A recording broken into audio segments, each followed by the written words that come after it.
Durant l'été, je me trouvais toujours un peu pressé de jaser d'actualité parce que, bon, on avait la formule 60 minutes. Mais là, depuis le mois de septembre, alors qu'on est revenu à la formule 75 minutes, ben, ça me donne plus de temps pour jaser avec vous de ce qui se passe dans l'actualité, comment moi je le vois, puis aussi comment les journalistes des différents médias au Québec voient les événements qui se passent actuellement. Et c'est pas les événements. Et à l'occasion, on regarde ça, puis des fois, c'est un peu inquiétant de voir particulièrement ce qui se passe là, à l'extérieur du pays, là, que ce soit aux États-Unis avec le décès de M. Kirk, là.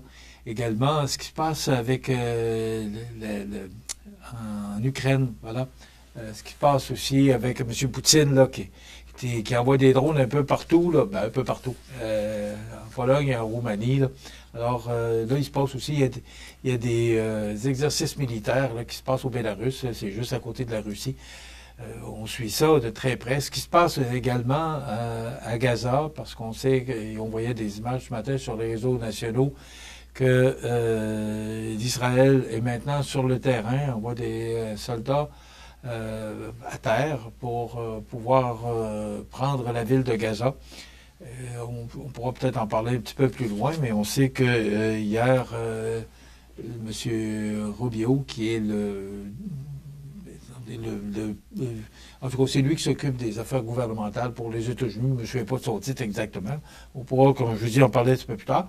Mais il disait son appui indéfectible à Gaza. Vous savez que M. Trump parlait, lui, de faire un coin de pays où, parce qu'on est sur le bord de l'océan, mais imaginez-vous, c'est de toute beauté, là. Alors, il voudrait faire une belle station balnéaire à Gaza.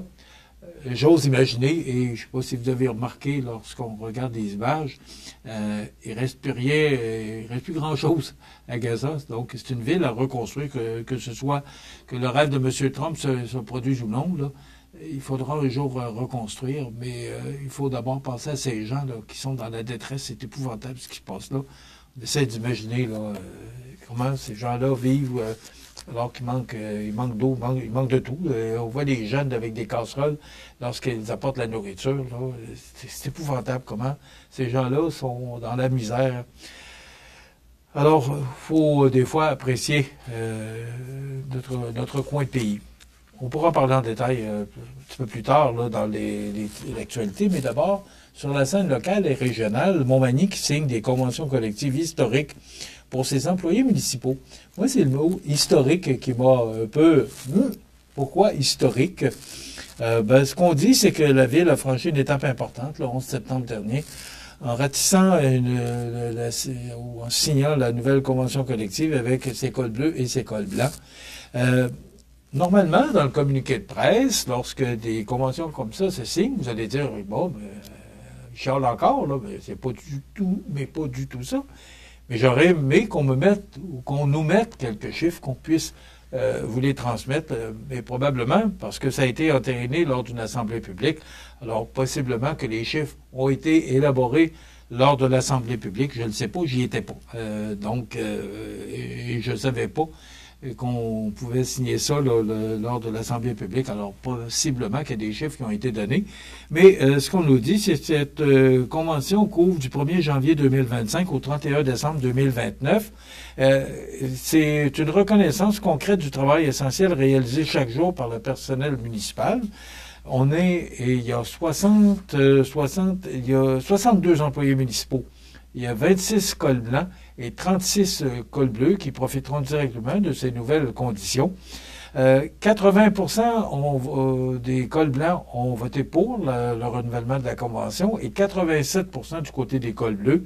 Ce qu'on dit, c'est que ces conventions collectives se distinguent par des mesures résolument orientées vers l'humain. Ça, on ne peut pas être en désaccord avec ça, loin de là. Elles incluent des ajustements salariaux tenant compte de l'inflation et des réalités du marché. Alors, qu'est-ce que ça veut dire en pourcentage? On ne le sait pas. Une bonification des vacances et de nouvelles clauses destinées à améliorer le quotidien des équipes. Comme je vous dis, c'est pas chiffré, mais on nous dit que ces conventions-là, ou cette convention est historique. Alors, c'est probablement justement raison de ce qu'on mentionne dans le communiqué. Une attention particulière est portée au développement des compétences, notamment pour les cols bleus, afin de soutenir leur progression professionnelle et de garantir la qualité des services à la population. Probablement qu'on parle de formation pour les cols bleus. Alors, c'est 62 employés qui, maintenant, ont signé cette convention jusqu'au mois de décembre 2029. Et la Ville tenait à remercier toutes les personnes impliquées dans les négociations, que ce soit du côté syndical comme du côté administratif, et tout le monde, que ce soit la directrice des ressources humaines, Mme Coulombe, le maire, M. Lorrain, ou encore le syndicat. On ne nomme pas de représentant syndical, mais on parle au nom du syndicat, que tout le monde était heureux que cette convention collective soit renouvelée. L'an passé, on avait appris... c'est Francis Rouleau, directeur général du magasin Coop IGA en 2023, qui avait pris l'initiative d'organiser un défilé dans les rues de Montmagny. Et quelle initiative! On s'en souvient encore. Moi, j'ai participé, parce que depuis CFEL, depuis 1987, j'ai participé à tous les défilés du Festival de Loi-Blanche. Je peux vous dire que le défilé de Noël du 23, de 2023, il me semble que c'était le 1er décembre, 2 décembre, là, dans ce coin-là, 2023, j'avais jamais vu autant de monde aux abords de ce défilé. Et normalement, le Festival de Loi-Blanche, on parlait de la rue Sainte-Brigitte, où est l'Aréna, et on tournait à gauche sur le boulevard Taché. On tournait au marché Montrancy, on faisait la rue Saint-Ignace, après quoi, le pont Boulanger, de la Fabrique, et on revenait par la rue Saint-Jean-Baptiste, on descendait l'avenue Sainte-Brigitte. Ça, c'était le défilé du Festival de Loi-Blanche. Le défilé de Noël, on a fait le contraire. On a pris la rue Saint-Jean-Baptiste, mais à l'envers, pour arriver à Place Montel, là où se faisait vraiment le dénouement, là, avec le marché public. Le monde, parce que moi j'étais avec l'unité mobile de CBTV, et j'ai une marée de gens, il y avait du monde, et c'est le fun d'organiser de quoi quand ça marche, que ça fonctionne, et bravo à Francis Rouleau. Mais bon, Francis est quand même extrêmement occupé par la direction du magasin Coop IGA Extra de Montmagny et Marché Tradition de Cap-Saint-Ignace. Alors, ce que j'ai compris cette année, c'est que le service des loisirs et de la vie communautaire, là, qui s'implique pour donner un soutien à Francis, et aussi, il y a le journal Loi-Blanche et Canadian Tower qui prennent le lead là, de l'organisation de cet événement. Alors, aussi, on demande aux exposants là, de pouvoir être sur place pour offrir des marchés locaux, des produits locaux, pardon, sur ce marché public. On voit des images d'ailleurs de ce défilé en 2023. Alors, un bel événement, ça va se tenir le 28 novembre prochain. Et je salue encore une fois Francis Rouleau qui prend l'initiative d'organiser ce deuxième défilé. L'année passée, on avait pris une pause et Francis me l'avait confié que c'était vraiment toute une organisation de solliciter des gens d'affaires pour les chars allégoriques et après quoi, de solliciter des gens pour organiser le marché de Noël. Donc, cette année, on a des gens qui entourent Francis dans l'organisation de ce bel événement. Je le dis, bel événement. Bravo à tous ceux là, qui ont décidé de représenter ce défilé. Ça aura lieu le 28 novembre prochain. La première édition du FestiCampus tenue à la Pocatière le 4 septembre dernier a connu un succès retentissant dépassant largement les attentes. On attendait 500 personnes, mais on a eu le double. Conçu pour rapprocher la communauté locale et étudiante et des deux institutions de la ville, dont le Cégep de la Pocatière et l'Institut de technologie agroalimentaire du Québec, l'ITAC. L'événement s'est déployé sur un site commun aux deux établissements, le marché public à privé, avec ses kiosques animés de jeux d'adresse et la présence de photos, photobooth qui a permis de capturer des souvenirs uniques. Le FestiCampus s'inscrit, c'est la première édition, dans la démarche La POC Ville étudiante. C'est toujours ce qu'on a dit que la Pocatière avec ces deux établissements, que c'était la ville étudiante sur la côte du Sud, visant à renforcer le sentiment d'appartenance entre la population et les étudiants. Bravo. Et déjà, les organisateurs, justement en raison de ce succès, pensent à la deuxième édition. Et on vous parlait en fin de bulletin du 32e Salon du Livre de la Côte-du-Sud qui aura une saveur maritime cette année. Ben oui, parce que c'est le capitaine Marc Harvey, figure bien connue du fleuve Saint-Laurent, qui a été désigné comme président d'honneur de l'édition 2025. M. Harvey est originaire de l'île aux Coudes et incarne une lignée de navigateurs dont l'histoire est intimement liée au fleuve. Alors, devenu capitaine de caboteur à seulement 23 ans, il a mené une longue carrière à la barre du traversier LM Trans Saint-Laurent, reliant quotidiennement les deux rives du fleuve. C'est en 90 qu'un éditeur l'a encouragé à partager ses récits. Puis moi, je trouve tellement que c'était une bonne idée. Imaginez-vous cet homme ou ces hommes qui naviguent sur le fleuve pendant des décennies, tout ce qu'ils ont à raconter. Donc, son premier livre, Le Dernier Voyage du Saint-Timothée, souvenir d'un enfant de goélette. Quand j'étais jeune, je me souviens, on voyait les goélettes qui se promenaient sur le fleuve. Alors, ça a été publié en 2023. Ça retrace ses souvenirs d'enfance sur les quais de la Rive-Sud, en face de Charlevoix. Et plus récemment, son dernier livre, là, ça se passait de même à l'île aux Coudes. Nos ancêtres ne menaient pas une vie calme et paisible. Donc, dans cet ouvrage, il évoque la vie mouvementée des habitants de son île natale, des marins aguerris qui fréquentaient régulièrement la Côte-du-Sud. Donc, le Salon du Livre qui se tiendra les 1er et 2 novembre prochains à la vigie de Saint-Jean-Port-Joli. Maintenant, sur la scène provinciale, nationale et internationale, maintenant, vous savez, je déplore tout le temps, puis j'en parle souvent, parce que, bon, tout le monde sait que tout coûte cher, et on regarde ce qui se passe avec la commission Galland, là, avec cette ligue, puis c'est notre argent, c'est l'argent du public, et on dépense, puis on se demande des fois, comment on fait pour autant dépenser? Comment ça qu'il n'y a pas plus de surveillance ou d'autorisation donnée, en tout cas? Mais là, ce matin, sous la plume de Patrick Belrose, dans le Journal de Québec, 700 millions économisés dans le réseau de la santé. J'ai lu l'article, puis j'ai dit, bien voyons donc, enfin, une bonne nouvelle, c'est que la fin du recours aux agences privées en santé s'avère payante. Québec a économisé près de 700 millions depuis qu'il a annoncé son sevrage graduel. Ce qu'on fait, c'est que, de plus en plus, c'est qu'on ne fait plus affaire avec les agences, c'est qu'on prend le personnel en place, on engage du personnel en place, justement, afin d'économiser.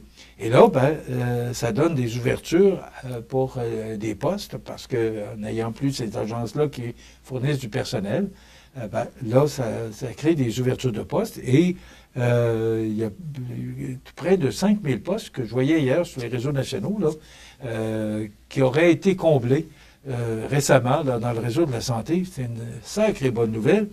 Et selon Patrick Belrose, il mentionne, le ministre de la Santé, Christian Dubé, est-il en train de réussir son pari?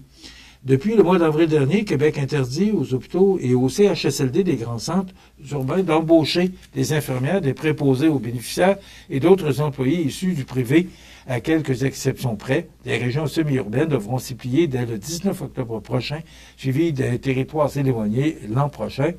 Mais déjà, l'impact se fait sentir. Donc, M. Dubé, d'ailleurs, qui a annoncé qu'il ne se représenterait pas aux élections de 2026, est-ce que tous les efforts qu'il met, on sait qu'il négocie actuellement avec les médecins, c'est pas simple, c'est pas facile, mais moi j'ai espoir qu'on va trouver un terrain d'entente entre les deux parties, là. Mais 700 millions, là, c'est quand même beaucoup d'argent. Ça fait du bien de voir qu'il y a des choses qui se passent, il y a des belles nouvelles qui sont positives par rapport à notre économie, et surtout parce qu'on sait, le ministère de l'Éducation et le ministère de la Santé, c'est ce qui coûte le plus cher, c'est ce qui gruge une grande partie du budget du gouvernement provincial. Alors, si on peut faire des économies et aller chercher de l'argent pour pouvoir donner de meilleurs services aux usagers, bien, tant mieux, on ne peut pas s'en plaindre. Hier, c'était le retour à la Chambre des communes et M. Pierre Poilievre qui faisait son retour. On sait qu'il avait été battu aux dernières élections en avril dernier dans son propre comté. Il s'est représenté dans une partielle au mois d'août et il a été réélu. Et c'était le premier face-à-face avec le premier ministre Mark Carney. Là, il y a un budget qui doit être déposé. Vous avez sûrement vu aux nouvelles hier qu'on parle d'un possible budget, d'un possible déficit, pardon, de près de 100 milliards de dollars. Bon, avec ce qui se passe, les tarifs douaniers, c'est pas pas des bonnes nouvelles. Et c'est sûr que le gouvernement doit soutenir l'économie pour pas qu'on tombe en chute libre. Mais 100 milliards.